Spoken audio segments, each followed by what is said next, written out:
agak panjang pembacaan firman Tuhan hari ini, dan biarlah kita menyimak di Alkitab kita atau Alkitab di HP masing-masing.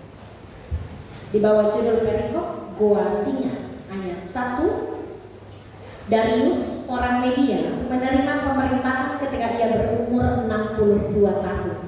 Lalu berkenanlah Darius mengangkat 120 wakil-wakil raja atas kerajaannya. Mereka akan ditempatkan di seluruh kerajaan. Membawahi mereka diangkat pula 3 pejabat tinggi, dan Daniel adalah salah satu dari ketiga orang itu. Kepada mereka lah para wakil-wakil raja harus memberi pertanggungan jawab supaya raja jangan dirugikan. Maka Daniel ini melebihi para pejabat tinggi dan para wakil raja itu karena ia mempunyai roh yang luar biasa, dan raja bermaksud untuk menempatkannya atas seluruh kerajaan. Kemudian para pejabat tinggi dan wakil raja itu mencari alasan dakwaan terhadap Daniel dalam hal pemerintahan. Tetapi mereka tidak mendapat alasan apapun atau suatu kesalahan, sebab ia setia dan tidak ada didapati suatu kelalaian atau suatu kesalahan padanya. Maka berkatalah orang-orang itu, kita tidak akan mendapat suatu alasan dakwaan terhadap Daniel ini, kecuali dalam hal ibadahnya kepada Allah. Kemudian bergegas-gegaslah para pejabat tinggi dan wakil raja itu menghadap raja serta berkata kepadanya, ya Raja Darius, kekalah hidup tuanku. Semua pejabat tinggi kerajaan ini, semua penguasa dan wakil raja, para menteri dan bupati telah mufakat supaya dikeluarkan kiranya suatu penetapan raja dan ditetapkan suatu larangan agar barang siapa yang dalam 30 hari menyampaikan permohonan kepada salah satu dewa atau manusia kecuali kepada tuanku ya raja, maka ia akan dilemparkan ke dalam gua singa. Oleh sebab itu, ya raja, keluarkanlah larangan itu dan buatlah suatu surat perintah yang tidak dapat diubah menurut undang-undang orang Media dan Persia yang tidak dapat dicabut kembali. Sebab itu Raja Darius membuat surat perintah dengan larangan itu. Demi didengar Daniel bahwa surat perintah itu telah dibuat, pergilah ia ke rumahnya. Dalam kamar atasnya ada tingkap-tingkap yang terbuka ke arah Yerusalem. 3 kali sehari ia berlutut berdoa serta memuji Allahnya seperti yang biasa dilakukan. Lalu orang-orang itu bergegas-gegas masuk dan mendapati Daniel sedang berdoa dan bermohon kepada Allah. Kemudian mereka menghadap raja dan menanyakan kepadanya tentang larangan raja. Bukankah tuanku mengeluarkan suatu larangan supaya setiap orang yang dalam 30 hari menyampaikan permohonan kepada salah satu dewa atau manusia kecuali kepada tuanku ya raja akan dilemparkan ke dalam gua singa? Jawab raja, perkara ini telah pasti menurut undang-undang orang Media dan Persia yang tidak dapat dicabut kembali. Lalu kata mereka kepada raja, Daniel, salah seorang buangan dari Yehuda, tidak mengindahkan tuanku ya raja, dan tidak mengindahkan larangan yang tuanku keluarkan, tetapi 3 kali sehari dia mengucapkan doa. Setelah raja mendengar hal itu, maka sangat sedihlah ia, dan ia mencari jalan untuk melepaskan Daniel. Bahkan sampai matahari masuk, ia masih berusaha untuk menolongnya. Lalu bergegas-gegaslah orang-orang itu menghadap raja serta berkata kepadanya, ketahuilah ya raja, bahwa menurut undang-undang orang Media dan Persia tidak ada larangan atau penetapan yang dikeluarkan raja yang dapat diubah. Sesudah itu raja memberi perintah, lalu diambillah Daniel dan dilemparkan ke dalam gua singa. Berbicara raja kepada Daniel, Allahmu yang kau sembah dengan tekun, dialah kiranya yang melepaskan engkau. Maka dibawalah sebuah batu dan diletakkan pada mulut gua itu. Lalu raja mencak itu dengan cincin materainya dan dengan cincin materai para pembesarnya, supaya dalam hal Daniel tidak dibuat perubahan apa-apa. Lalu pergilah raja ke istananya dan berpuasalah ia semalam-malaman itu. Ia tidak menyuruh datang penghibur-penghibur dan ia tidak dapat tidur. Pagi-pagi sekali ketika fajar menyingsing, bangunlah raja dan pergi dengan buru-buru ke gua singa. Dan ketika ia sampai dekat gua itu, berserulah ia kepada Daniel dengan suara yang sayu. Berkatalah ia kepada Daniel, Daniel, hamba Allah yang hidup, Allahmu yang kau sembah dengan tekun, telah sanggupkah ia melepaskan engkau dari singa-singa itu? Lalu kata Daniel kepada raja, ya raja, kekalah hidupmu. Allahku telah mengutus malaikatnya untuk mengatupkan mulut singa-singa itu, sehingga mereka tidak mengapa-apakan aku, karena ternyata aku tak bersalah di hadapannya. Tetapi juga terhadap tuanku ya raja, aku tidak melakukan kejahatan.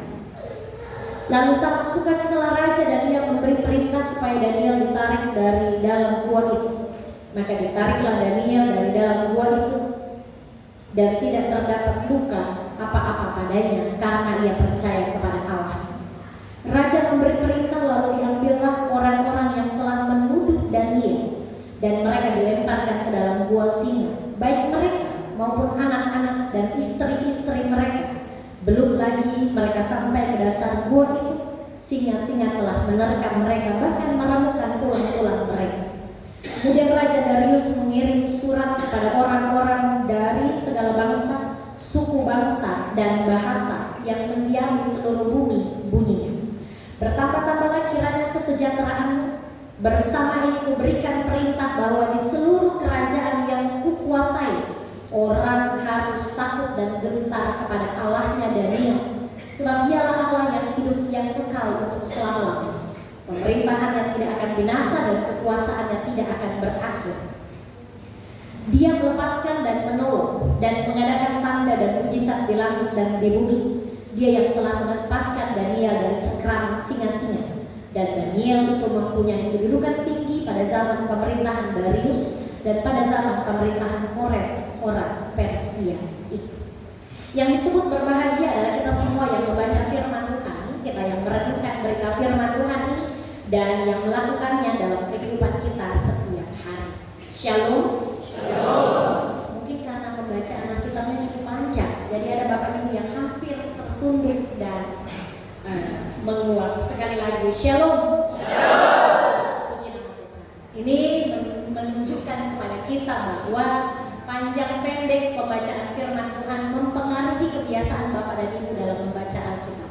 Siapa yang suka membaca Alkitab hanya kitab-kitab seru seperti Mazmur, cuma pendek-pendek ayatnya? Ada nggak yang suka baca kitab bilangan, ulangan? Dulu waktu saya kuliah, teman saya sih, saya bilang kalau susah tidur, coba tes baca kitab bilangan dan ulangan. Belum Riki 1-2 ayat pasti sudah mengantuk karena bosan. Tapi coba baca kisah tentang Yesus membelah laut Teberau, kisah tentang Daniel di gua singa, kisah Yunus ditelan oleh ikan besar. Pasti kita semangat karena kita ikut nimbrung dalam kisah itu. Makanya banyak orang suka nonton sinetron daripada menonton berita yang lagi hangat dan viral hari ini. Siapa yang suka menonton sinetron? Kelihatan muka-muka Cinta Fitri, Cinta Suci, dan baik saudara-saudara yang dikasih dan diberkati Tuhan. Bacaan firman Tuhan hari ini kisah tentang Daniel dibuang ke dalam gua singa. Sudah kita hafal di zaman sekolah minggu tentang bagaimana Daniel beriman kepada Allahnya, sehingga ketika dia dibuang ke dalam gua singa dia tidak kenapa-kenapa, tidak ada luka apapun yang melekat dalam tubuh Daniel, tidak tersontok, tidak tergores, tidak terluka sedikit pun. Masuk dalam model yang sama, keluar dengan model yang sama. Tetapi bukan bagaimana Daniel pada akhirnya keluar dari gua singa dengan model yang sama masuk, dan dengan keluar dengan model yang sama ketika dia keluar. Bukan bagaimana proses ketika di gua singa. Pasti kita percaya bahwa Tuhan yang punya kuasa dalam kehidupan Daniel.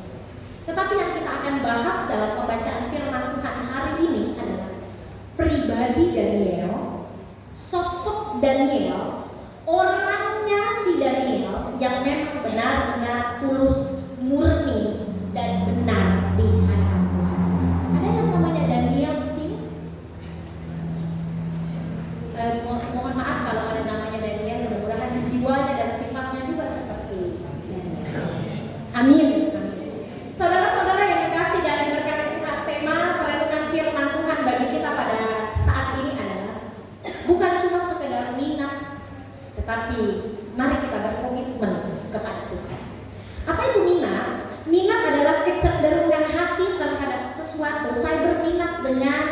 minuman ini, misalnya itu minat.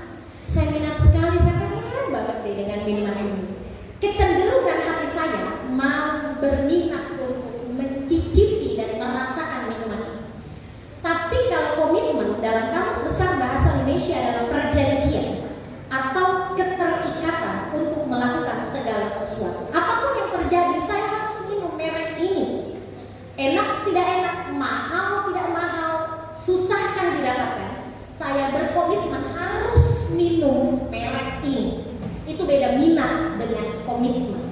Kalau minat pengen, tetapi biasanya terhalang oleh uang mahal, terhalang oleh jarang, susah didapatkan itu minuman yang ada saja, yang ada yang ringan-ringan saja. Tapi kalau komitmen jauh, dekat, mahal atau tidak, sulit atau tidak sulit didapatkan, karena ada perjanjian harus dengan minuman. Dan kisah Daniel mengajarkan kepada kita bahwa Daniel bukan hanya sekedar berminat menjadi pengikut Allah Israel, tetapi dia benar-benar punya komitmen yang sungguh-sungguh kepada Allah Israel. Dicatat dalam kisah ini bahwa dalam pemerintahan Raja Darius, Daniel diangkat sebagai asisten raja yang paling disayang dan dikasihi oleh raja. Sehingga ketika Daniel mau dibuang ke gua singa, raja sampai berpuasa semalam-malaman, dia tidak mau dihibur, dia tidak mau makan, dan dia tidak tertidur saking dia sayangnya kepada Daniel. Nah, saudara-saudara, ayat 11 dan ayat 12 menjadi pesan firman Tuhan bagi kita. Ayat 11 dan 12, demi didengar Daniel bahwa surat perintah itu telah dibuat, pergilah dia ke rumahnya. Dalam kamar atasnya ada tingkap-tingkap yang terbuka ke arah Yerusalem. Garis bawahi ini, 3 kali sehari ia berlutut, berdoa serta memuji Allahnya seperti yang biasa dilakukan. Ini komitmen Daniel. Daniel tahu ada perintah sebelum 30 hari tidak boleh menyembah kepada Allah lain selain raja, tidak boleh memberi permohonan kepada manusia lain selain raja. Daniel tahu kalau dia melakukan ini dia kehilangan pekerjaannya. Daniel tahu kalau dia melakukan kebiasaannya dia kehilangan jabatannya. Daniel tahu kalau dia melakukan hal itu dia kehilangan kekuasaannya. Daniel tahu kalau dia melakukan hal itu dia kehilangan apa yang dia miliki di dunia ini. Tetapi ternyata kekuasaan Daniel, pekerjaan Daniel, kejayaan Daniel, dan kekuasaan yang dimiliki Daniel tidak menutup mata imannya Daniel. Dia tahu bahwa Tuhan yang dia sembah pemilik segala sesuatu. Ini yang penting. Daniel tahu ancaman itu dia akan kehilangan pekerjaannya. Bisa saja Daniel bilang, biar itu Tuhan, cuma 30 hari lagi saya izin Tuhan ya. Saya tidak dulu berdoa 3 kali sehari. Bisa saja Daniel punya roh yang luar biasa. Bisa saja demi mempertahankan kekayaan, jabatan, pekerjaan, kekuasaan Daniel dia izin sama Tuhan. Pernah ada bapak ibu yang izin Tuhan jangan dulu berdoa, cuma 1 hari ini Tuhan? Ada nggak yang pernah izin ke gereja? Izin dulu ibu pendeta saya tidak ke gereja, saya sakit misalnya. Izin dulu Tuhan tidak berdoa ini soalnya kanan kiri banyak-banyak yang tidak seiman. Daniel tahu ancaman itu, tapi karena dia punya komitmen, dia tidak takut kehilangan jabatannya, dia tidak takut kehilangan kekuasaannya, dia tidak takut kehilangan pekerjaannya, dia tidak takut kehilangan apa yang dia miliki di dunia. Dia tetap punya komitmen untuk melakukan 3 kali sehari berdoa kepada Tuhan seperti yang biasa dilakukannya setiap hari.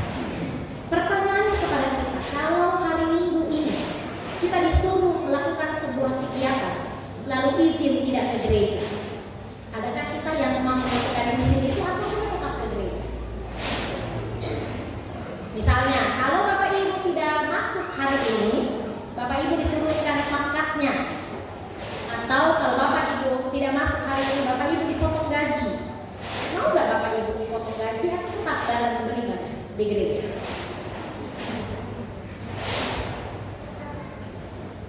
Kira-kira, ini berbayangan-bayangan lah. Mari kita berangan-angan dan berbayangan-bayangan. Hari ini peraturan pemerintah, hari Minggu misalnya, kita semua harus masuk kantor masing-masing. Tapi ada masuk gereja. Kira-kira Bapak dan Ibu pilih masuk gereja atau masuk kantor? Karena ada gereja jam 6 ya, dengan ada gereja jam 6 malam. Itu alasan yang paling bijak. Makanya ada gereja jam 6 malam dan ada gereja jam 6 pagi supaya tetap masuk gereja. Tapi kita tidak dalam posisi itu sekarang. Belum ada ancaman itu. Tetapi ketika ada ancaman itu, masihkah kita punya komitmen kepada Tuhan? Masihkah kita mau memegang komitmen itu dan tidak takut kehilangan pekerjaan kita asalkan iman kita teguh kepada Tuhan? Masihkah kita beriman kepada Tuhan saat ancaman akan pekerjaan itu hilang kalau kita tetap beriman kepada Tuhan? Itu yang menjadi renungan kita sepanjang minggu berjalan ini, menutup bulan ke-7. 5 bulan lagi kita akan menyongsong tahun baru, perayaan Natal dan tahun baru 2025. Jika Tuhan berkenan, masihkah ada komitmen di hati kita untuk tetap setia kepada Tuhan sekalipun dalam ancaman sebesar apapun? Tetap setia melayani Tuhan walaupun kita terluka dan tersakiti. Tetap setia melayani Tuhan walaupun kita harus kehilangan pekerjaan. Tetap setia kepada Tuhan walaupun kita kehilangan kekuasaan. Tetap setia kepada Tuhan walaupun di tengah ancaman, pergumulan, tantangan kehidupan dan persoalan-persoalan yang harus kita hadapi. Komitmen kita sementara dipertanyakan. Benarkah saya mengasihi Tuhan? Sehingga pujian tadi berkata, selidiki aku, lihat hatiku Tuhan. Benarkah saya duduk di tempat ini karena komitmen saya mencari Tuhan, atau karena baju baru yang Bapak Ibu beli tadi malam sehingga mau menunjukkan baju itu kepada orang lain? Ataukah ada sesuatu yang ingin saudara tunjukkan kepada orang lain, makanya saudara datang beribadah kepada Tuhan? Komitmen itu sementara sedang dipertanyakan. Adakah komitmen di hati Bapak dan Ibu? Ada nggak komitmen di hati Bapak dan Ibu?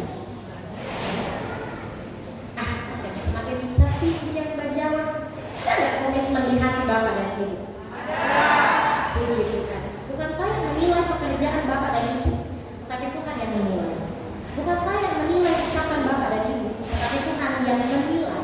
Sehingga apa yang terucap di dunia ini, dia terikat di surga yang mulia. Buah dari komitmen Daniel, mulai dari ayatnya yang ke-23, buah dari ketaatan dan komitmen Daniel ayat 23, Allahku telah mengutus malaikatnya untuk mengatupkan mulut singa itu sehingga mereka tidak mengapa-apakan aku. Ada buah dari ketaatan Daniel. Buah yang pertama untuk dia akan selamat dan tidak mengalami pergumulan, kecelakaan, mara bahaya dan tantangan. Kita imani dalam iman kita bahwa kalau kita setia berkomitmen kepada Tuhan, maka Tuhan pasti akan luputkan kita dari mara bahaya. Tapi sekiranya Bapak dan Ibu sekarang ada dalam mara bahaya, mungkin Bapak dan Ibu tidak berkomitmen kepada Tuhan.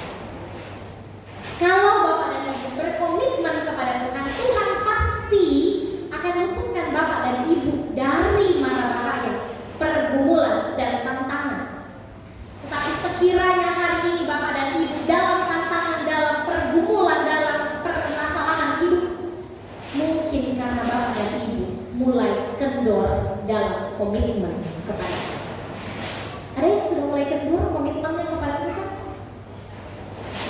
Ekspresi muka nanti menjawab pertanyaan. Dan buah yang kedua, bukan hanya Daniel yang pada akhirnya diberkati, tetapi ayatnya yang ke-27 dan 28, Raja berkata bahwa seluruh kerajaan yang kukuasai, orang-orang harus takut dan gentar kepada Allahnya Daniel. Jadi berkat itu, komitmen kita bukan hanya berdampak untuk diri sendiri, tetapi komitmen kita berdampak untuk orang-orang yang ada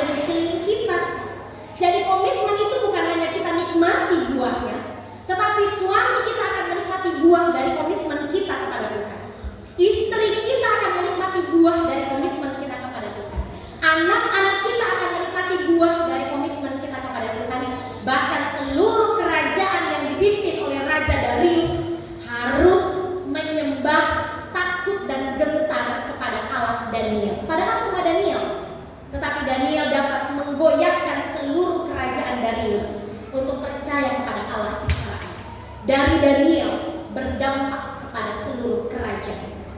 Mungkin dari kita berdampak kepada seluruh rumah tangga. Dari komitmen kita berdampak kepada seisi rumah tangga kita. Dari dampak yang kita buat, komitmen kita kepada Tuhan berdampak bagi seluruh jemaat, berdampak bagi seluruh masyarakat, dan berdampak dimanapun kita pergi, tinggal, dan berada. Tetapi kalau kita tidak berkomitmen kepada Tuhan, maka dampak negatif juga akan dirasakan oleh orang-orang di sekeliling kita. Dampak negatif itu juga akan dirasakan oleh seluruh warga jemaat. Dan dampak negatif itu juga akan dirasakan oleh seluruh masyarakat di mana kita pergi dan berada. Saudara-saudaraku yang kekasih dan diberkati Tuhan, perenungan firman Tuhan ini ditutup dengan sebuah pertanyaan. Apakah kita tetap setia kepada Tuhan ketika dalam ancaman?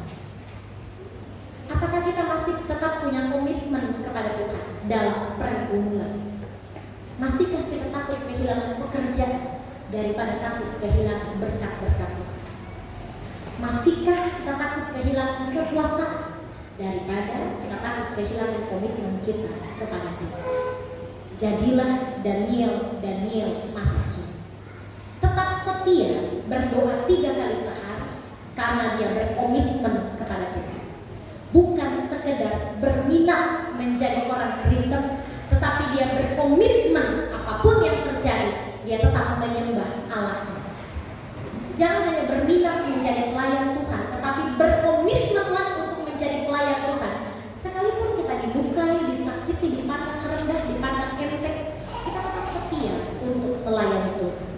Tetaplah berkomitmen untuk menjadi jemaat yang hidup dan bertumbuh. Jangan tersinggung dengan pendetanya, tersinggung dengan majelisnya, tersinggung dengan sesama anggota kolom, lalu kita mulai mundur dari komitmen kita. Itu orang yang sekedar berminat menjadi jemaat. Maka biarlah kita bukan hanya sekedar berminat jadi orang Kristen, bukan hanya sekedar berminat untuk melayani Tuhan, bukan hanya sekedar berminat untuk hidup di dalam Tuhan. Dalam keadaan apapun, di tengah-tengah ancaman dan pergumulan apapun, tetaplah berkomitmen kepada Tuhan. Hidup dan matiku untuk Tuhan. Tuhan dipermuliakan dengan firman-Nya. Amin.